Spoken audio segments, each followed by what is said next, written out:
اگلا سوال یہ ہے کہ دین میں کہتے ہیں جبر نہیں ہے. ہاں ہاں ٹھیک ہے. اب یہاں پہ میں اس کی ذرا وضاحت چاہتا ہوں کہ دیکھیں حضور صلی اللہ علیہ وسلم کی وفات کے بعد کچھ لوگوں نے زکوٰۃ دینے سے انکار کر دیا. جی جی ٹھیک ہے. تو حضرت ابوبکر نے ان کے خلاف جو ہے وہ جنگ کی.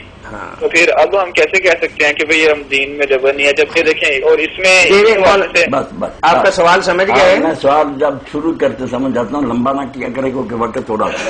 آپ یقین جانیں جتنا قرآن مجید کی اس آیت کے ساتھ لوگوں نے ظلم کیا نا کہ دین میں جبر نہیں، کسی آیت کے ساتھ ظلم نہیں کیا. اس آیت کا مذاق اڑایا گیا کہ جو دین جبر سے بھرا ہوا شروع سے آخر تک قرآن کہ چوروں کے ہاتھ کاٹ دو، زانیوں کو کوڑے مارو، ایسے مرتدوں کو قتل کرو، اور جو زکوٰۃ نہیں دیتے ان کے خلاف جنگ کرو، اس قرآن پر تہمت لگا رہا ہے کہ اس میں جبر نہیں.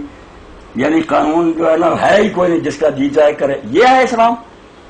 آیت کا مفہوم سر یہ ہے کہ اللہ تعالیٰ نے پیدائشی طور پر لوگوں کو دین پر مجبور نہیں کیا. یہ جو جبر کی نفی ہے نا، اکراہ کی، سن ہے پورا ملک بلکہ سارا جہان کہ یہ اکراہ تکوینی کی نفی کہ پیدائشی طور پر انسان مجبور نہیں کیا گیا نیکی بدی پر، اس کو آزادی ملی ہے نیک بنے. یہ بعد میں اسی لیے تو اس کے لیے قانون بنے، جیلیں اور حوالات ہیں، کیونکہ یہ پیدائشی مجبور نہیں.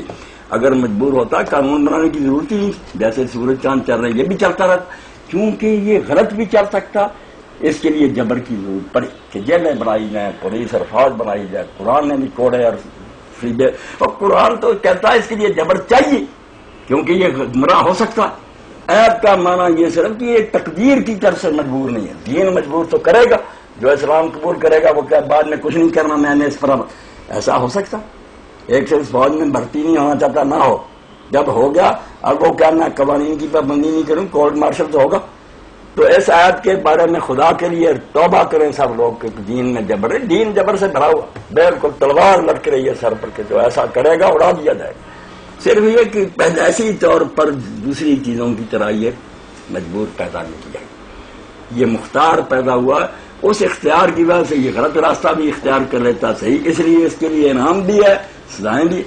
یعنی یہ ثابت کر رہی ہے کہ جبر کی ضرورت اس لیے پڑی انسان کے لیے کہ یہ تقدیر کی طرف سے جکڑا ہوا نہیں تھا. جکڑا ہوا ہوتا تو اس کے لیے بھی کوئی قانون نہ ہوتے، مگر اب اس کے لیے ہیں. یہ آپ کو الکشاف جو ہے امام مشری کی پڑھنی چاہیے. صرف اس نے نقطہ سمجھا، ورنہ لوگوں نے مذاق بنا رہا کہ سارا قرآن و سنت سزاؤں سے بھرا ہوا. کہتے ہیں جبر ہی نہیں ہے، کھیل بنا ہوا. یہاں تو جو شخص نماز نہیں پڑھے گا اس کے لیے بھی 3 امام تو کہتے ہیں سر اڑا دو، قتل. ایک کہتا ہے کہ حد سے دعام کرو، جیل میں بند کرو، روزانہ کوڑے صبح سے شام تک برستے رہے، لہو لہان ہوتا رہے، یا اگلی نماز تک شروع کر دے مر جائے. کون چھٹی دیتا کہ اسلام لے اور بعد میں مزے کرتے رہو. یہ بات واضح